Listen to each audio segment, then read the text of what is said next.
The moment King Soren Blackmere realized he was in trouble was not during a battle or a political negotiation or any of the thousand dangerous situations an Alpha King was expected to face with cold precision. It happened at the Harvest Court Feast, surrounded by hundreds of the realm's most powerful people, with Lady Vespera watching from across the hall. Thessaly was talking about cheese, not politics, not the carefully rehearsed compliments they had agreed upon, cheese, specifically.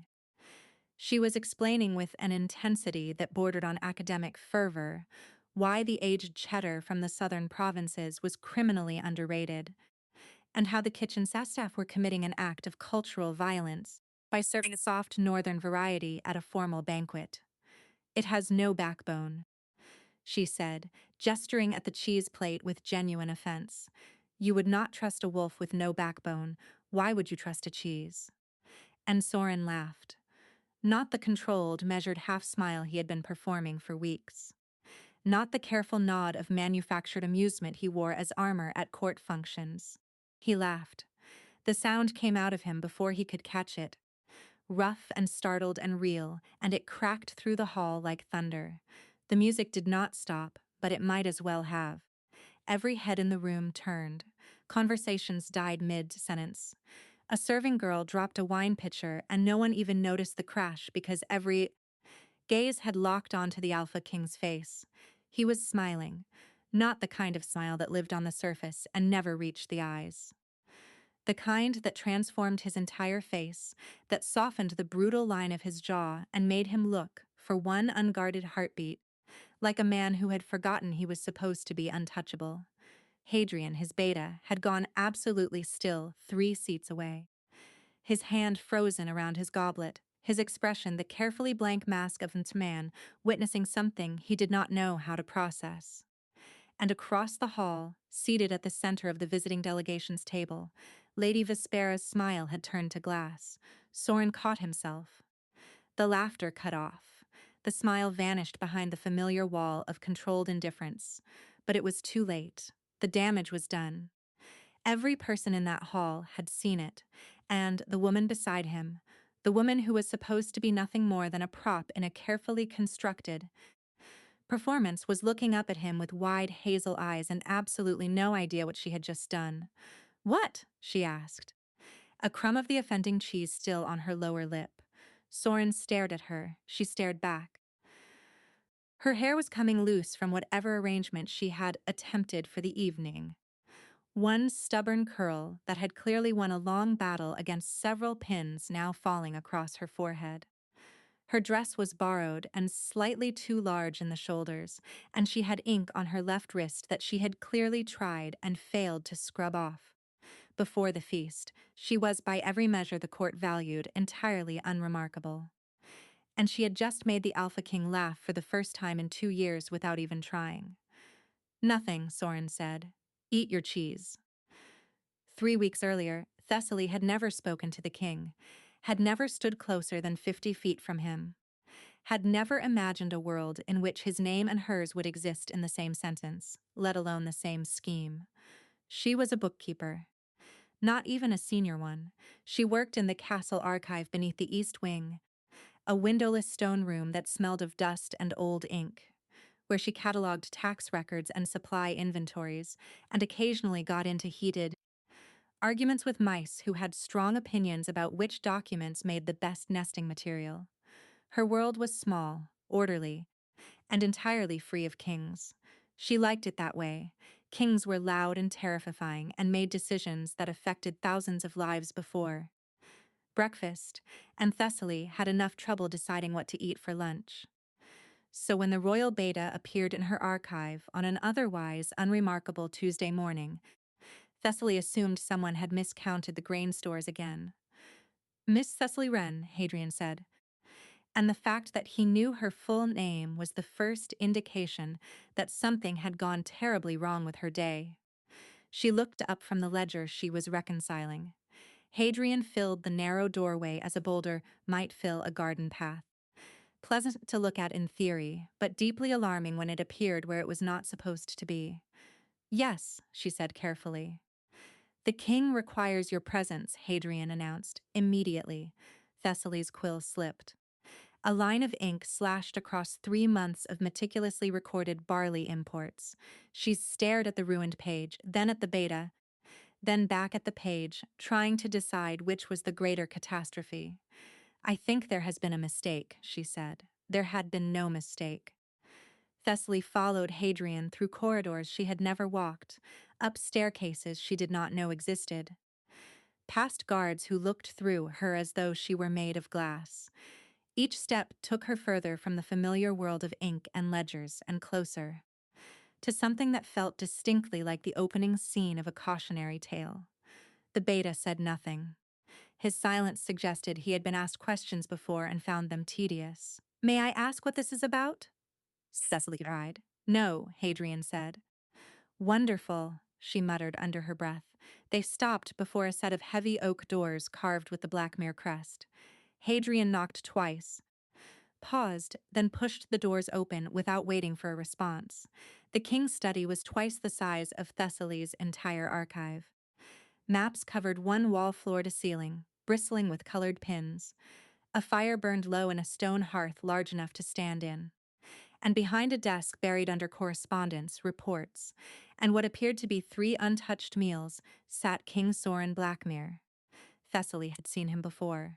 At formal addresses, at the annual court assembly, always from a safe distance that allowed her to appreciate the concept of him without confronting the reality. The reality was considerably more overwhelming. He was tall, even while seated, broad-shouldered in a fashion that made the massive desk look ordinary. His dark hair was pushed back from a face that seemed purpose-built for severity, all sharp angles and hard lines, and a jaw that looked like it had been carved by someone who believed in straight edges and nothing else. But it was his eyes that stopped her, gray, pale and cold and penetrating, and they locked onto her the moment she stepped through the door with an intensity that made her lungs forget their primary function. Miss Wren, the king said. His voice was low, flat, and entirely devoid of warmth. Thessaly opened her mouth to respond. What came out was closer to a squeak than a word. She swallowed and tried again. Your Majesty. He studied her for a long, uncomfortable moment, as though examining a map before deciding on a route he did not particularly want to take. Then he looked at Hadrian. This is the one, he asked. The one. Thessaly did not know what she was the one of, but the phrasing did not inspire confidence. She meets every criterion, Hadrian confirmed. What criteria? Thessaly asked, her voice climbing slightly. Neither man answered immediately. The king leaned back in his chair and crossed his arms. The movement pulled the fabric of his shirt across his shoulders in a fashion that was entirely unnecessary and deeply distracting. I need a woman, Soren said. Thessaly blinked. I beg your pardon? For a specific purpose.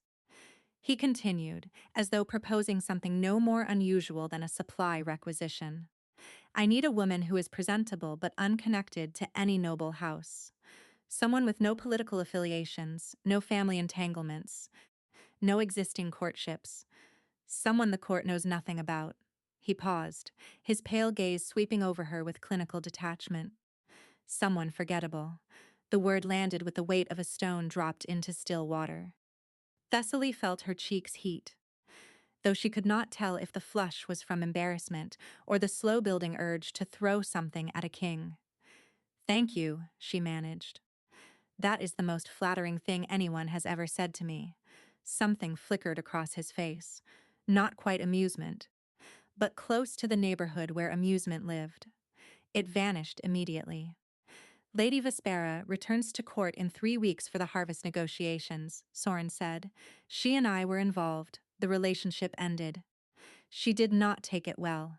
She has since leveraged her family's political alliances to exert pressure on the crown.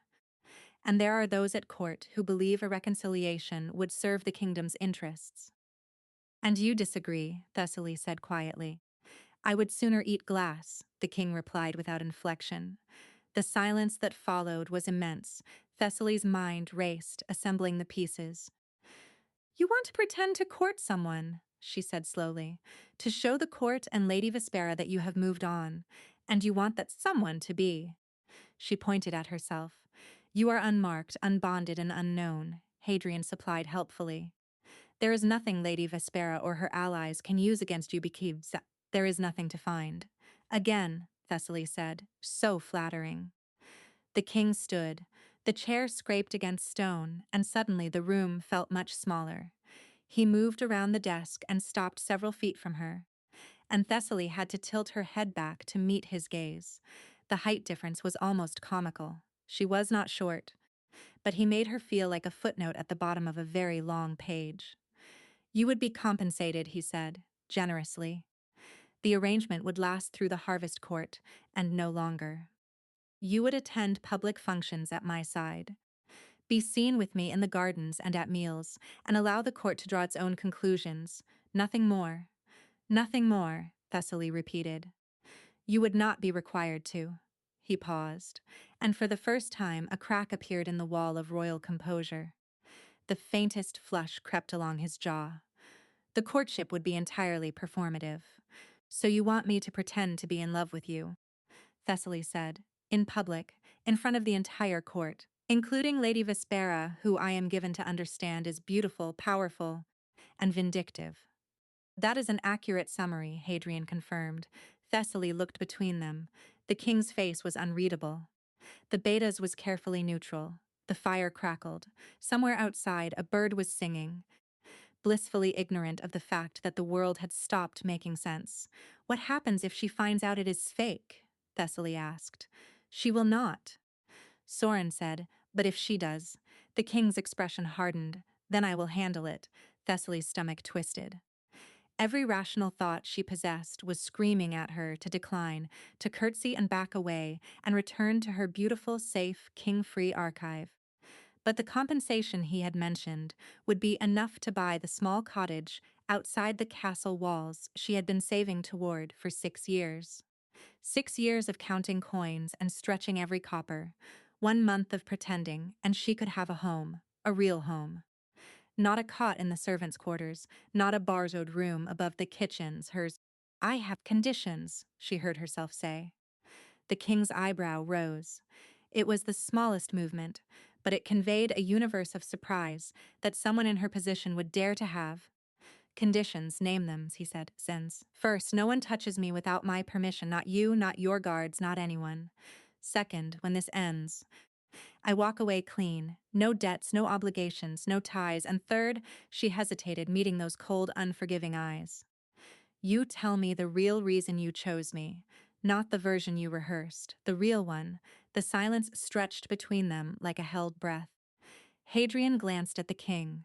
Soren stared at her for a long moment, and something shifted behind his expression. Something she could not name, and he clearly had no intention of explaining. Agreed, he said. He did not answer her third condition. And Thessaly noticed. The first public appearance was a disaster, not a visible disaster, not the kind that resulted in broken furniture or political incidents, the sort that lived entirely inside Thessaly's chest. A silent, screaming catastrophe of nerves and borrowed clothing, and the growing certainty that everyone in the castle could see right through her. They walked the garden path after the midday meal, which was apparently what courting couples did. Thessaly's had not been part of a courting couple before, real or fabricated, and her understanding of the protocol came entirely from the romance novels she read in the archive after hours when she was supposed to be filing. You are walking like you are being led to an execution, Soren observed. I am considering whether that might be preferable. Thessaly replied through a smile that felt like it had been nailed to her face. Relax your shoulders. My shoulders are relaxed. They are level with your ears. She forced them down and immediately felt as though her strings had been cut wrong. They passed a group of courtiers gathered near the fountain, and every conversation stopped. Thessaly could feel their stares pressing against her skin. They are looking at us, she whispered. That is the point, Soren said. Right, yes. Of course it is. She swallowed hard. They probably think I have bewitched you, or that you have lost your mind, or both. Let them think what they like, the king said, and then he did something that nearly stopped her heart. He offered his arm. The gesture was smooth, practiced, and entirely for the benefit of the watching court. Thessaly knew that. She understood the mechanics of what they were doing.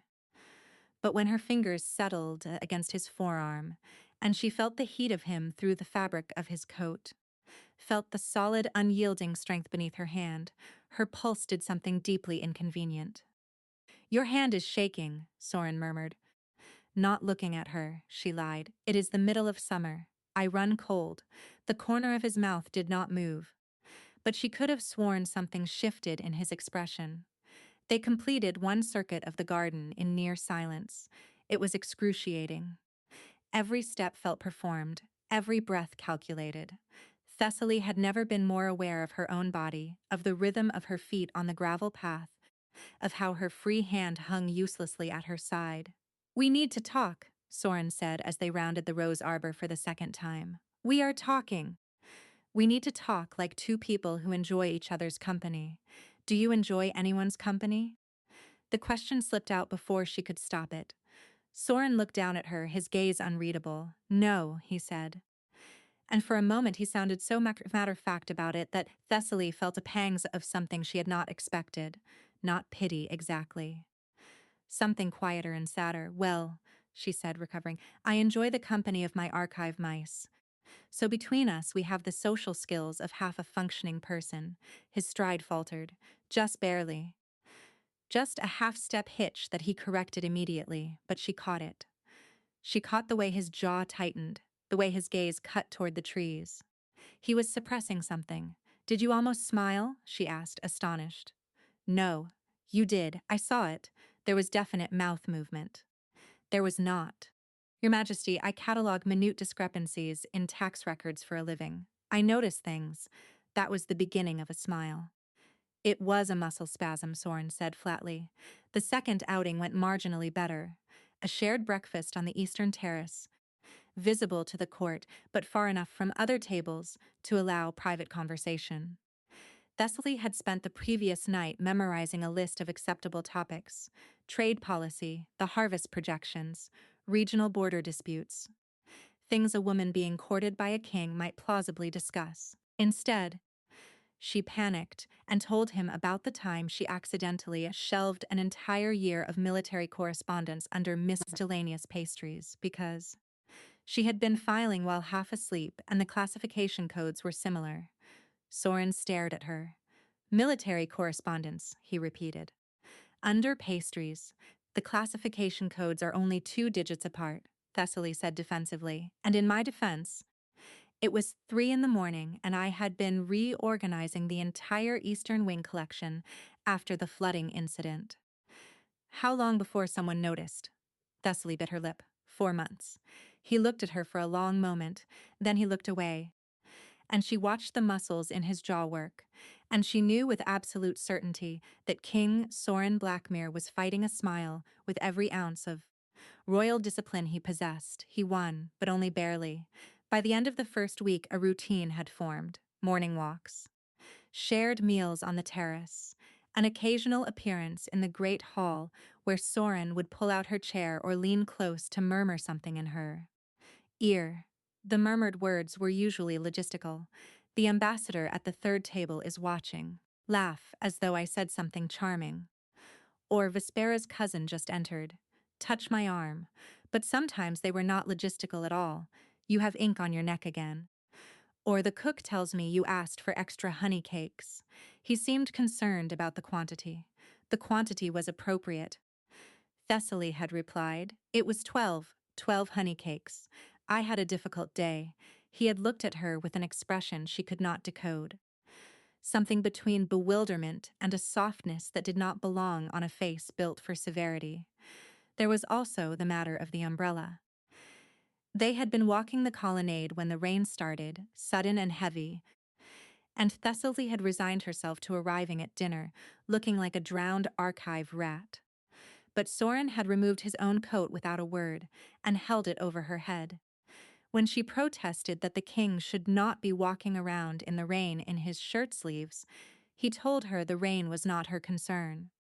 When she pointed out that he was getting soaked, he told her that was also not her concern. When she asked what exactly was her concern, he said, arriving dry, and refused to discuss it further. She had arrived dry, he had arrived drenched, and he had not mentioned it once. It was after another such exchange, walking back toward the castle as the sun dropped low and gold over the western hills, that Thessaly noticed something she could not explain. Soren reached for the door, and his hand hesitated on the iron handle. The hesitation lasted barely a second, but in that second she saw pain cross his face, sharp and involuntary, as though something inside his chest had clenched without warning. His knuckles whitened, his breath hitched, then it was gone. His expression smoothed, his hand turned the handle. He held the door open for her as if nothing had happened. Your Majesty, Thessaly said carefully. Are you all right? Fine, he said. His voice was clipped in a manner that meant the opposite. She searched his face. But the wall was back up, impenetrable and familiar. He gestured for her to enter, and she did, but as she passed him, close enough to feel the warmth radiating from his body, she caught something else. His scent had changed. Beneath the usual notes of cedar and iron, something sharper, something that smelled impossibly like burning. Thessaly filed the observation the way she filed everything, carefully, precisely, in the part of her mind reserved for things that did not yet make sense but would. She had no idea how soon that sense would come, or how much she would wish it had not. The second week changed things in ways Thessaly could not have predicted and could not seem to stop. It started with small things. Soren began arriving early to their morning walks, which she only knew because the guards mentioned he had been waiting. He never acknowledged the waiting.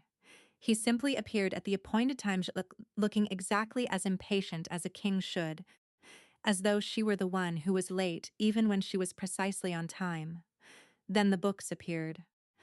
She returned to her archive one afternoon to find a stack of 3 volumes on her desk that had no business being there. They were rare first edition botanical texts from the Royal Private Collection, the kind she had only ever read about in catalog references. There was no note, no explanation. When she asked Hadrian, the beta looked at her blankly. I know nothing about any books, he said, in a tone that suggested he knew everything about the books. She brought it up with Soren during their evening walk. Someone left rare botanical texts in my archive, she said carefully. How strange, the king replied, looking straight ahead. They are from the Royal Private Collection. Are they? They are worth more than everything I own combined. Then perhaps you should own better things. Thessaly opened her mouth, closed it, and felt something warm bloom behind her ribs that she immediately tried to suffocate. This was not real. None of this was real. He was performing, practicing his generosity as an actor, rehearses a scene, and she would do well to remember that before, her traitorous heart did something catastrophically stupid. But then there was the night of the warden's reception. It was their most public appearance yet, a formal dinner with delegations from 4 allied territories. The great hall blazed with candlelight, and the conversation roared like a living thing. Thessaly wore another borrowed gown, this one closer to fitting, but still someone else's in every way that mattered. She sat beside Soren at the high table and tried not to think about the fact that the entire court was watching her hold a fork. A visiting lord from the eastern province leaned across the table during the second course, his smile wide and his wineglass empty for the 3rd time. So you are the king's new fascination, he said, his gaze sliding over her in a way that made her skin crawl. I must say, Your Majesty, your taste has certainly shifted. The implication was clear. Thessaly was not Vespera. She was not beautiful or powerful or dripping in political significance. She was a downgrade, and the Lord wanted everyone at the table to know it. Thessaly's face burned. She reached for her water glass and said nothing. Because what was there to say? He was not wrong. She was a bookkeeper in a borrowed gown pretending to be something she was not. And every person at this table knew it, Lord Ashwick. Soren's voice cut through the noise, clean and sharp as a blade, quiet, almost soft, which made it infinitely more terrifying. Would you care to finish that thought? The Lord's smile faltered, I merely meant. Because I heard what you merely meant, Soren continued, still in that dangerously soft tone, and I want to be certain you intended to say it. To me, about her, at my table. The silence that followed was thick enough to choke on. Lord Ashwick's face went from ruddy to pale in the space of a single heartbeat. Thessaly stared at Soren, her chest tight with something fierce and unnamed. His hand rested on the table between them, fingers curling slowly into a fist. Knuckles going white. "Forgive me, Your Majesty," Lord Ashwick managed. "I spoke carelessly." "Yes," Soren said, "you did." He did not look at Thessaly for the rest of the meal. He did not need to. The message had been delivered, and every person at that table had received it. But later, as the hall emptied and they walked the corridor back toward the residential wing, she broke the silence.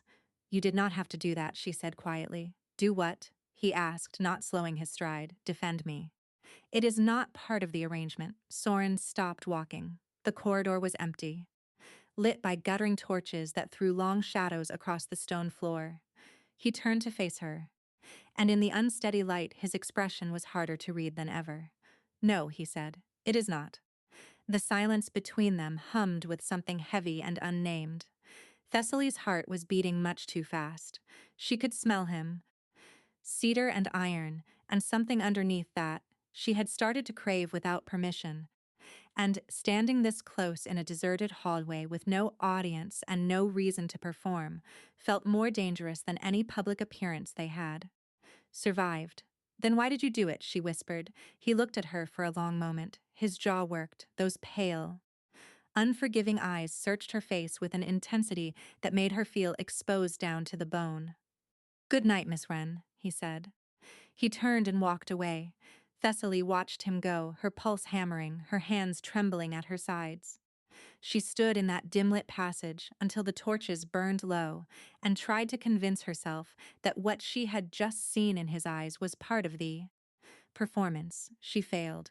3 days later, Vespera found her. Thessaly was alone in the castle's lower garden, a walled space near the kitchens where herbs grew in wild, fragrant abundance. She came here sometimes to be invisible again, to shed the borrowed finery and the borrowed life and remember who she actually was. "So you are the replacement." The voice came from behind her, smooth and unhurried and edged with something that felt like venom dipped in honey. Thessaly turned, and her breath caught. Lady Vespera was devastating. There was no other word for it. Tall, dark-haired, and possessed of the kind of beauty that made other women feel like rough drafts. She stood at the garden entrance in a gown of deep crimson, her amber eyes fixed on Thessaly with an expression of polished contempt. "Lady Vespera," Thessaly managed, "I wanted to see you up close," Vespera said, moving forward with the languid confidence of a predator that had already decided its prey was not worth the chase.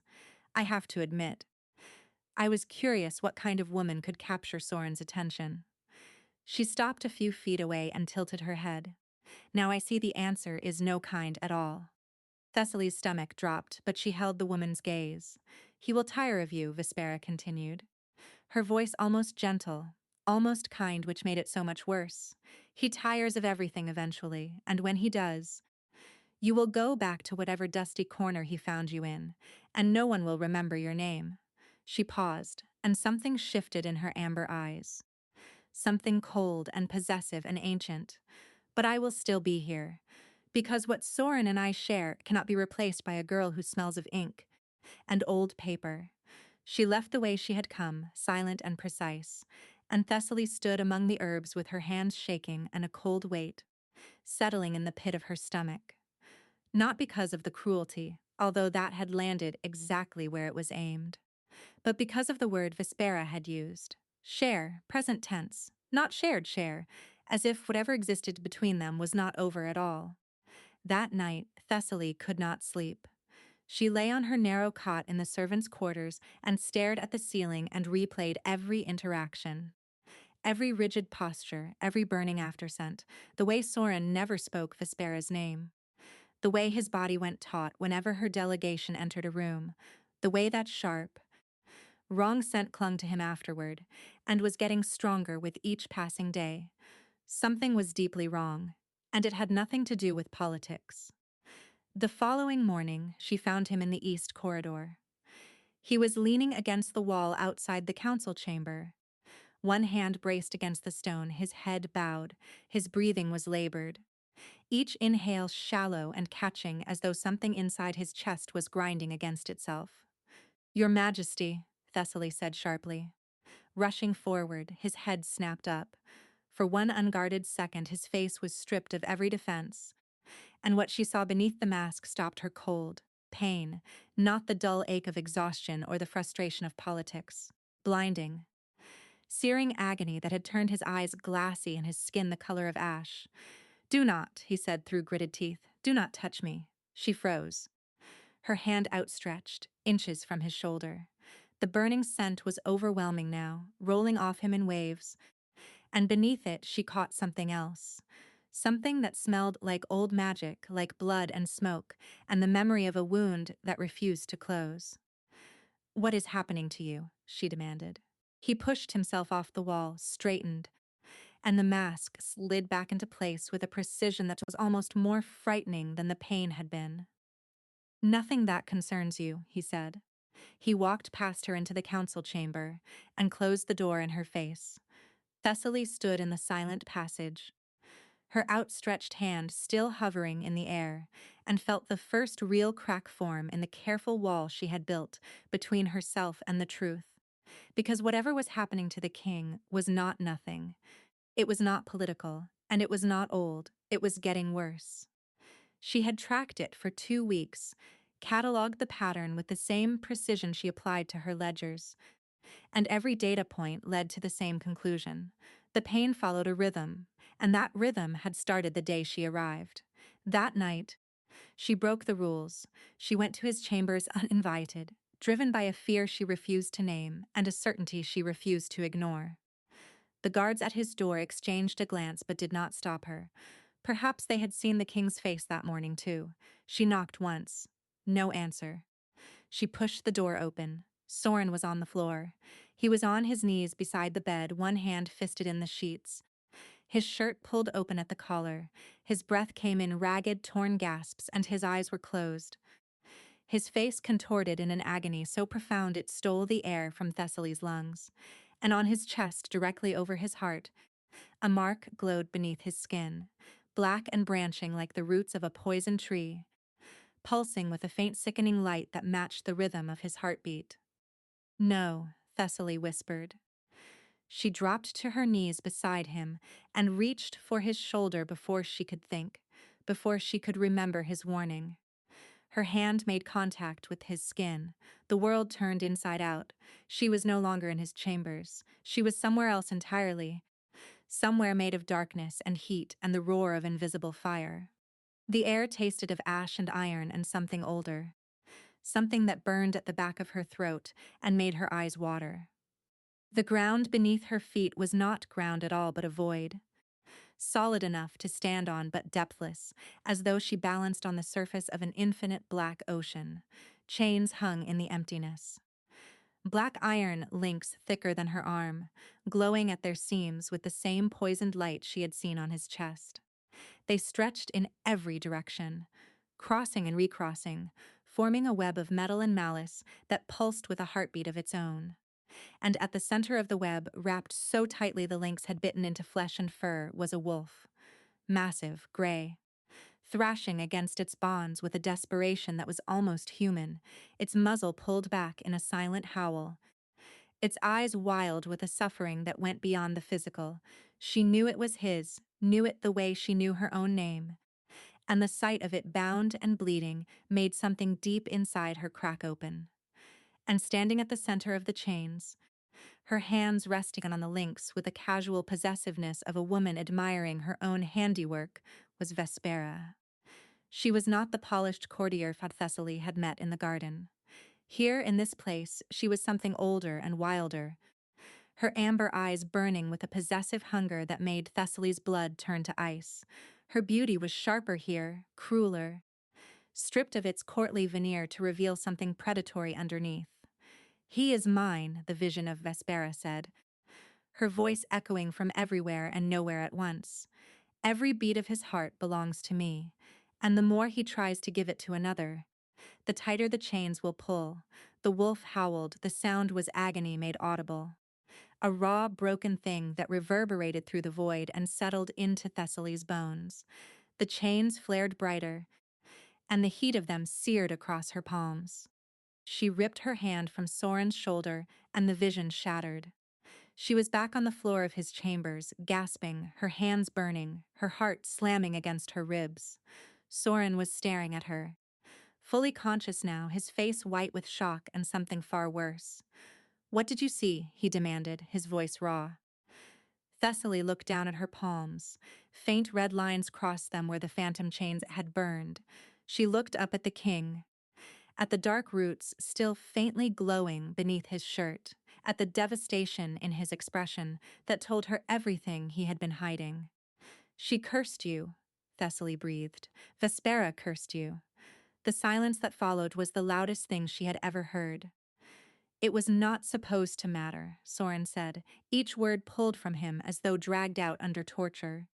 "The arrangement between us was supposed to be safe, performative, no real feeling, no real attachment.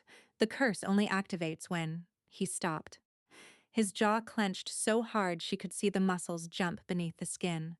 "When what?" Thessaly whispered, though she already knew. She knew because she had seen the chains tighten. She knew because the pain had been getting worse for 2 weeks, tracking perfectly with every genuine smile, every unscripted conversation, every moment he had looked at her as though she were something more than forgettable. "When I feel something real," Soren said, not looking at her. For someone who is not her, the words hung in the air between them. Thessaly's mind reeled. The fake courtship was never supposed to trigger the source because it was never supposed to be real. But it had triggered, which meant somewhere in the last 2 weeks, between the garden walks and the honey cakes and the rain-soaked coat he had held over her head without being asked, something had shifted, something real had taken root, and it was killing him. "How long?" she asked, her voice barely above a breath. "How long have you known about the curse?" "Since the beginning," he said. "Vespera placed the binding the night I ended things between us. A blood mark. If she could not have me, no one could." He let out a bitter, fractured sound that was too broken to be called a laugh. "I thought a fake courtship would be safe. I thought if there was no genuine emotion involved, the curse would stay dormant." He finally looked at her, and the rawness in his expression made her ache. "I was wrong. You need to tell someone," Thessaly said urgently. "A healer, the court physicians, someone who understands this kind of magic." "There is no cure," Soren said flatly. "I have looked." "Hadrian has looked. The binding is blood magic, old and deep. It cannot be removed by anyone but the one who placed it. And Vespera has no intention of releasing me." His voice hardened. "She would rather watch me die than see me belong to someone else." Thessaly felt sick. The scope of it crashed over her. The cruelty, the possessiveness, the calculated malice of a woman who would rather kill a man than let him be happy without her. "Then we stop," she said, the words tasting like ash. "The arrangement, we end it, if my presence is making it worse." "It is too late for that," Soren said quietly. She stared at him. "What do you mean it is too late?" He met her eyes, and what she saw there was not the cold, controlled king who had asked her to be forgettable. It was a man standing at the edge of something he could not come back from, and he knew it, and he was terrified.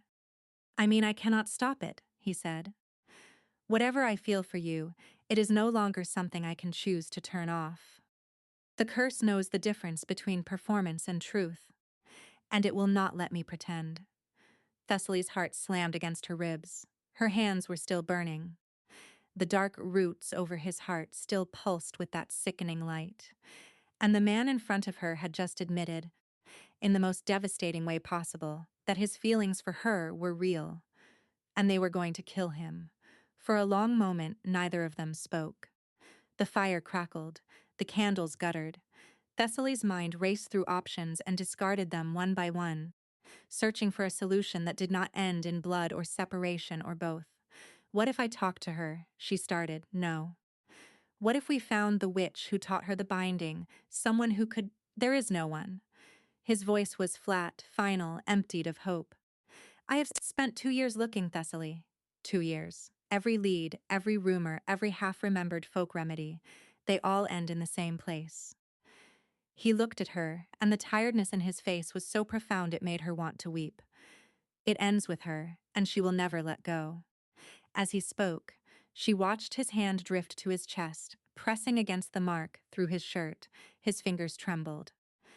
The veins along his forearm had darkened, threading with the same black discoloration that branched across his heart. And Thessaly realized with a sickening lurch that this was happening now, in real time, because of this conversation, because he was sitting across from her and feeling things he could not stop feeling, and every honest word between them was another link in the chain. You should go, Soren said. The words landed with the weight of a closing door. What? Leave the castle, tonight. Hadrian will arrange safe passage and ensure your compensation is delivered in full. His voice was mechanical now, emptied of everything that had been in it moments before. The arrangement is over. You cannot be serious, Thessaly said, her voice rising.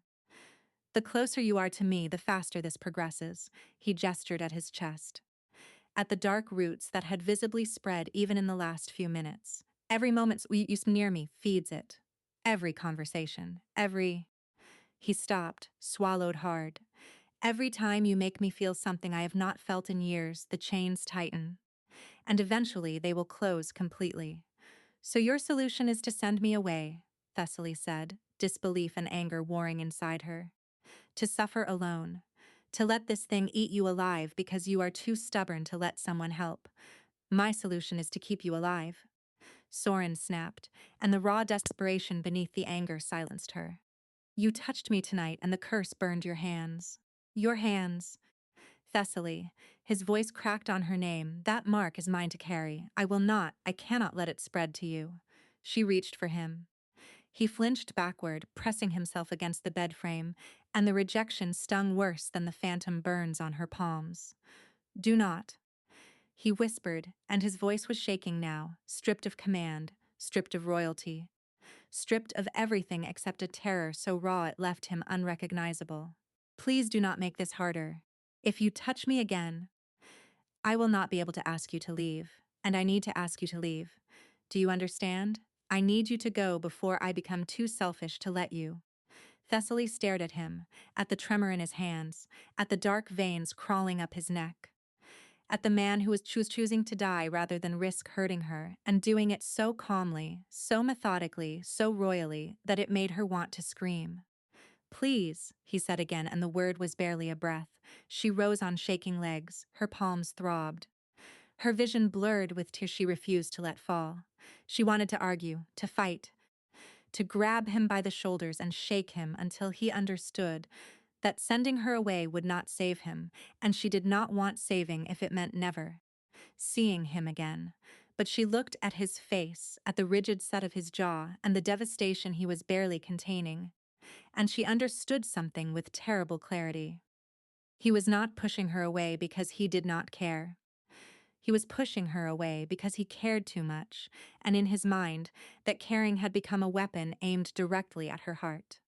She walked to the door. She stopped with her hand on the handle. For what it is worth, she said without turning around. You were never performing. Not with me, I could always tell. She left before he could respond. The door closed behind her. And Thessaly stood in the vacant corridor with burning palms and a heart that felt as though it was being torn in two directions at once. On one side, the rational voice that told her to take the money, take the safe passage, go back to her archive and her mice and her small, quiet life. On the other, a pull so deep and so fierce it frightened her, a tether she had not consented to, had not chosen, could not explain. A connection to the man behind that door that went beyond arrangement or attraction or anything she had a name for. Her wolf stirred. For the first time in her life, truly stirred.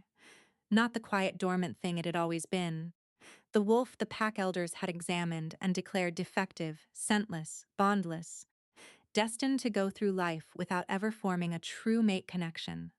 It stirred now. It reached toward the door, toward the man behind it, and it howled silently against the cage of her ribs. Thessaly pressed her back against the cold stone wall and slid to the floor. She sat there in the dark for a very long time, listening to the sound of her own heartbeat and the impossible, undeniable truth it was telling her. She was not going anywhere. She did not leave.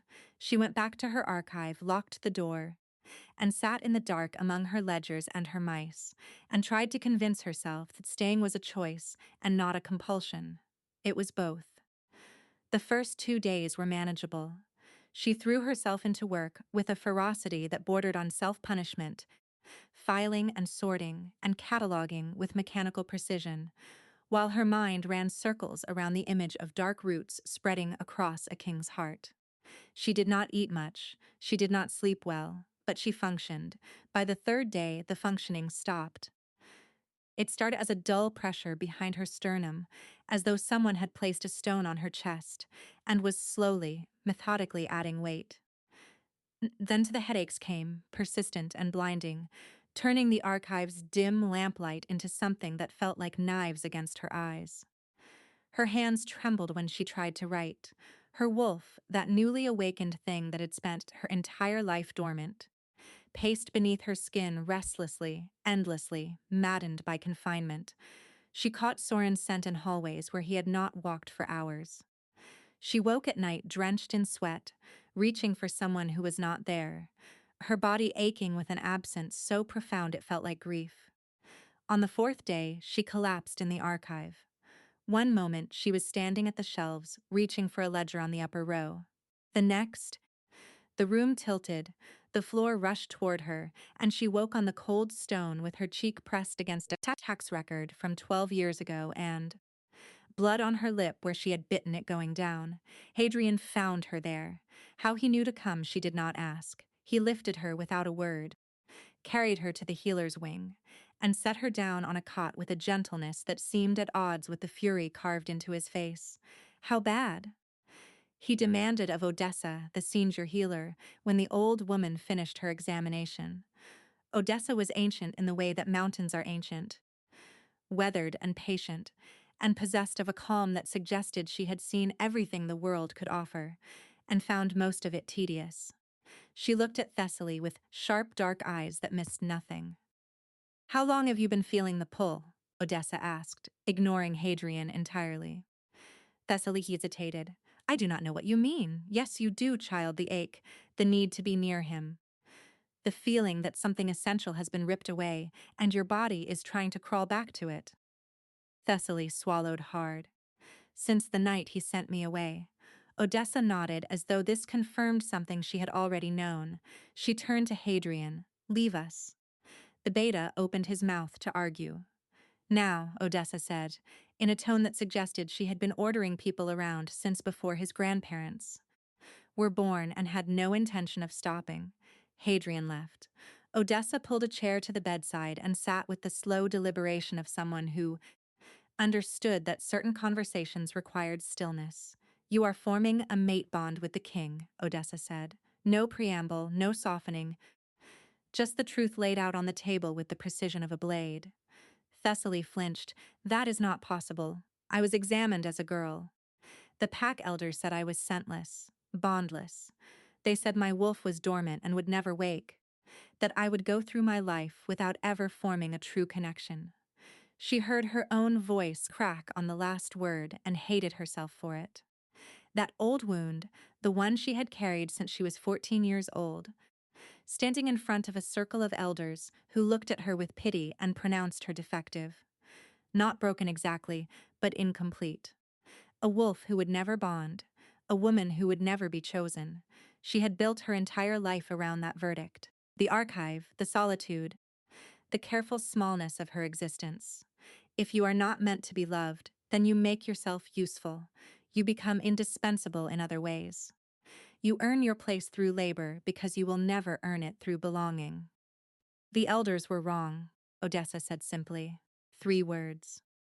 3 words that dismantled 20 years of quiet resignation. Thessaly stared at her, unable to speak. "Your wolf was not defective. Odessa continued. It was waiting. Some bonds do not form on a schedule. Some wolves will not wake for just anyone. She leaned forward. Yours woke for him. Thessaly pressed her hands over her face. The tears came before she could stop them.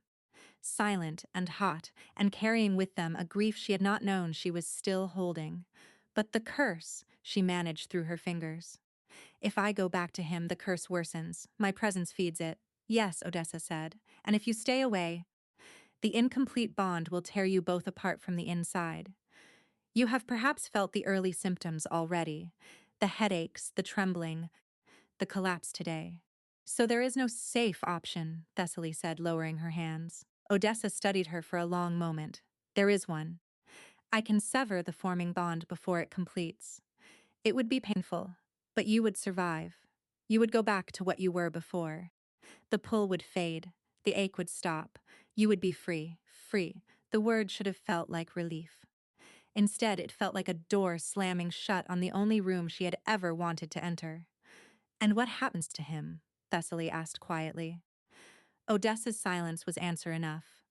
He dies, Thessaly said. Not a question. The curse feeds on his isolation, Odessa replied carefully. A completed mate bond might be strong enough to challenge it. An incomplete one, severed and abandoned, would remove the only thing standing between him and the full force of Vespera's magic.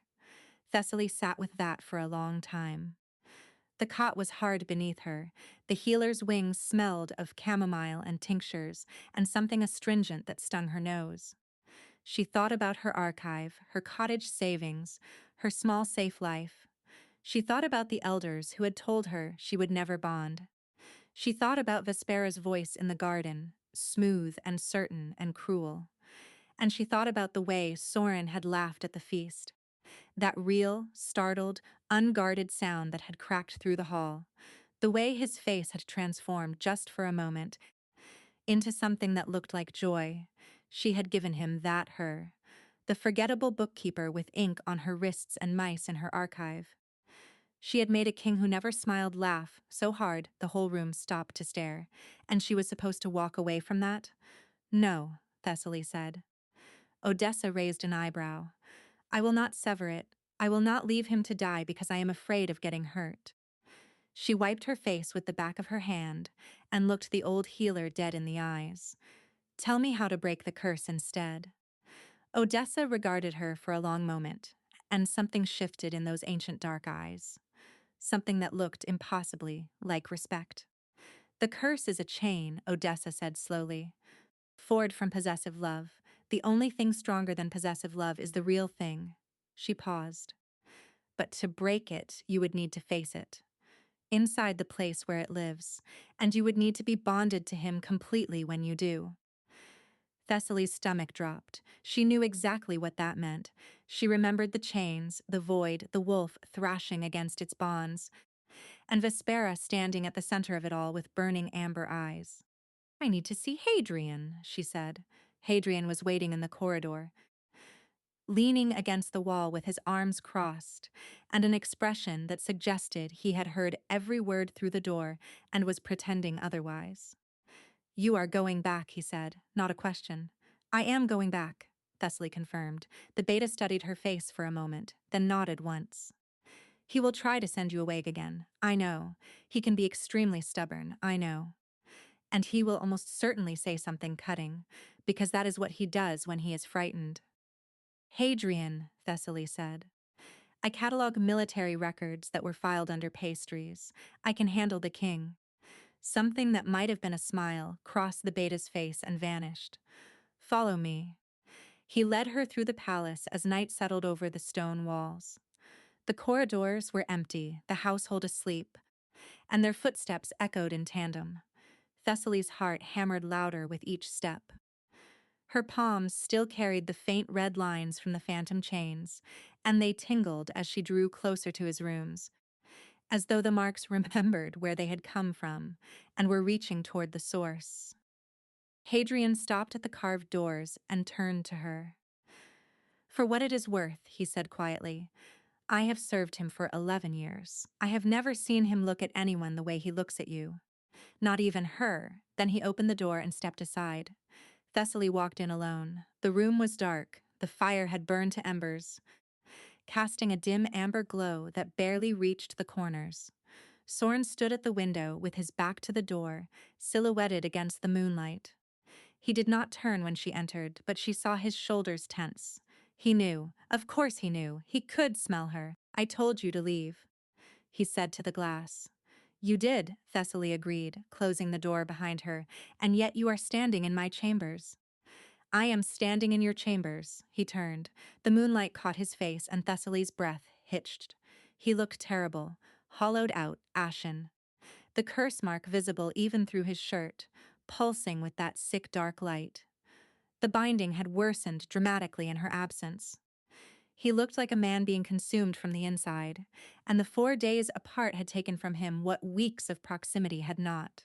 "You need to go," he said, but there was no force behind it. His voice was the voice of a man who had already lost an argument he was still trying to have. "I am not going anywhere," Thessaly said, moving toward him. "I am not leaving you to die alone in this room, because a woman who could not stand thought of you being happy, decided to chain your heart in a cage." He flinched. "You do not understand what you are offering." "I understand completely." She stopped directly in front of him, close enough to feel the heat radiating from his skin, to smell the burning scent of the curse mixing with the cedar and iron she had come to need more than air. "Odessa told me. A completed mate bond can break the chains, but it has to be real, and it has to be complete. And I have to face the curse with you inside the place where it lives." "And you could die," Soren said, his voice fracturing. "And you will die if I do nothing," she shot back. "That is my burden to carry." "No, it is not. Not anymore." She reached up and pressed her palm against his chest, directly over the branching dark roots. He hissed, his hand shooting up to grab her wrist. But he did not pull her away. The contact burned, but beneath the pain she could feel his heartbeat, rapid and desperate and alive. And her own heart matched it beat for beat. "We share a bond, you and I," Thessaly said. "I know you feel it. I know you have been fighting it since the day you chose me for this scheme and told yourself it did not matter. But it does matter. I matter. And you do not get to decide for both of us that I am better off without you." His grip on her wrist tightened. She watched his composure crack, watched the walls come down piece by piece, and what was underneath was so raw and so desperate it stole her breath. "I have never deserved you," he whispered. "That is not for you to decide either," she said. He kissed her. It was not gentle. It was the kiss of a man who had been drowning and had just broken the surface, gasping and desperate and full of a hunger that had nothing to do with performance and everything to do with a need so deep it had rewritten the architecture of his chest. His hands came up to cradle her face, his fingers shaking, and she kissed him back with everything she had. Every day of loneliness, every year of believing she was not built for this, every quiet, resigned moment of accepting that love was something that happened to other people. The bond flared between them, bright and fierce. It snapped into place the way a lock finds its key, connecting them in a way that went beyond touch, beyond scent, beyond anything the physical world had language for. She bit down on the curve of his neck on instinct, marking him, claiming him, and felt his answering bite at her throat, sharp and sure and final. The curse mark flared white-hot, pain seared through both of them, and the room disappeared. They were in the void. The chains were everywhere, black iron links stretching across an infinite darkness, glowing at their seams with poisoned fire. The wolf was there, Soren's wolf, bound and bleeding, its gray fur matted with something that looked like tar and smelled like grief. The web of iron pulsed with a heartbeat that was not its own, a stolen rhythm, and each pulse sent a ripple of heat through the emptiness that Thessaly felt in her teeth. And at the center, Vespera stood with her hands on the chains and her amber eyes blazing. "You think a bond can break what blood has forged?" Vespera's voice echoed through the darkness with a contempt so vast it felt like weather. "You are nothing, a scentless, bondless, forgettable little creature. The elders saw it, the world saw it, and he will see it too in time." The words hit Thessaly with physical force. Each one landed on the wound she had carried since she was 14, the pronouncement that she was incomplete, defective, not built for love. She flinched, the old shame rising in her throat. And then Soren's hand found hers in the dark. His fingers laced through hers. Warm and solid and trembling, and through the bond, she felt what he felt. Not doubt, not hesitation. Certainty, absolute, bone deep. Terrified certainty that she was the realest thing that had ever happened to him. Thessaly looked at Vespera, at the chains, at the bleeding wolf. "They told me I would never bond," Thessaly said, and her voice did not shake. "They told me I was scentless, that my wolf would never wake, that I would spend my life alone, and I believed them. I believed them for 20 years. She stepped forward. The chains hissed, flaring brighter, hotter, but they were wrong. My wolf was not broken. It was waiting, waiting for him. She squeezed Soren's hand and felt his grip tighten in response. And your chains are not love. Love does not cage. Love does not punish someone for daring to feel something for another person. What you built here is a prison. And prisons only hold as long as the prisoner believes they deserve to be locked away." She turned to Soren. His eyes were wide, raw and entirely unguarded. The chains hummed with dark energy, pulling tighter around the wolf as though sensing the threat, and Thessaly could feel the curse pressing down on him, whispering the things it always whispered, that he was hers, that he would always be hers, that wanting someone else was a spiritual that deserved punishment. "You do not deserve this," she told him, her voice breaking with the weight of how much she meant it. "You are not hers to keep. You are not broken, and you are not unlovable. And you do not owe her your life, because she cannot stand the thought of you being happy." She sensed the moment he believed her. It came through the bond like a wave of warmth, like sunlight breaking through clouds that had been there so long he had forgotten what clear sky looked like. His hands tightened around hers, and something in his chest let go, something he had been holding for 2 years, gripping with white-knuckled desperation because he thought letting go would mean falling. But it did not mean falling. It meant standing up. "I am done," Soren said, and his voice was quiet and steady and aimed directly at the woman who had chained him. "You do not own me. You never did." The chains shattered. The sound was immense, a roar of breaking iron that tore through the void as though the world were splitting open. Vespera screamed, a sound of fury and disbelief that shrank and shrank until it was nothing, until she was nothing, until the darkness itself dissolved and there was only light. Thessaly gasped awake in Soren's arms, in his bed, in the warm golden glow of a fire that someone must have stoked while the world was ending and remaking itself around them. The brand on his chest was gone, the skin was smooth and unmarked, and beneath it his heart beat steady and strong and free. He was looking at her with an expression she had never seen on his face before, not the controlled mask, not the careful performance. Something open and amazed and so full of wonder it made her eyes fill with tears. "It is gone," he said, pressing his hand to his chest where the roots had been. "I can feel it. It is gone." Thessaly smiled through her tears and laid her hand over his.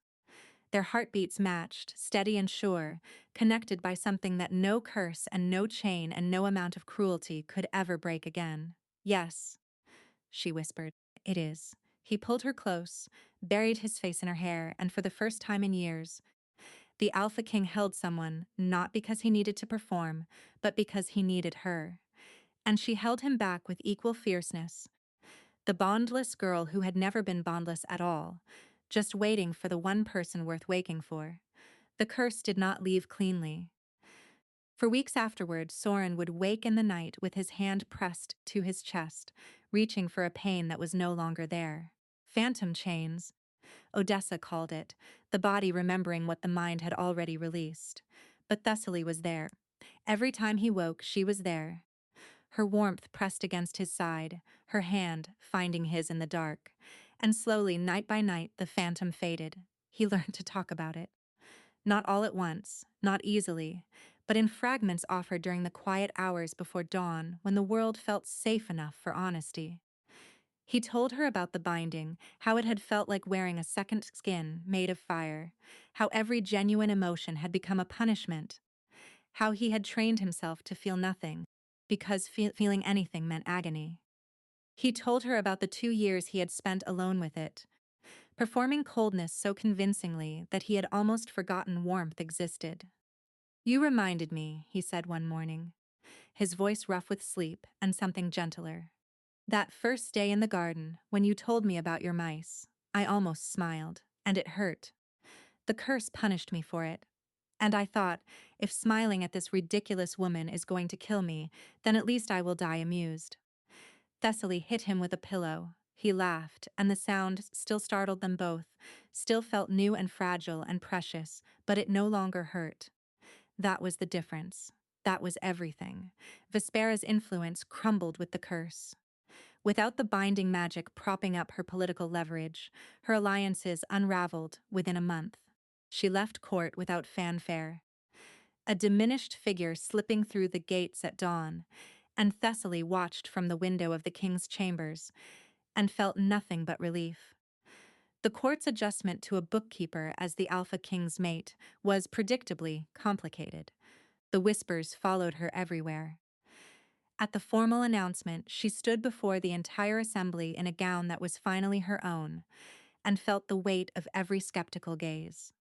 But Soren's hand was steady in hers. His voice was sure when he spoke to the court, and what he said was simple. "She made me laugh." He told a hall full of people who had expected a political justification. "For the first time in years, she made me laugh. And I did not have to pretend." The silence that followed was immense. Then Hadrian, standing at the edge of the hall with his arms crossed and his face carefully neutral, began to clap. It spread from there, slowly at first, then building until the hall rang with it. Months later, Thessaly woke in the pale morning light of their chambers. Soren was still asleep beside her, his face peaceful, one arm draped over her waist, with the casual possessiveness of a man who had learned to hold on without gripping too tight, no mark, no chains, no burning. She studied him in the quiet light and smiled, then she settled back against his chest, closed her eyes, and let the warmth of a bond that had been worth every moment of pain carry her gently back to sleep.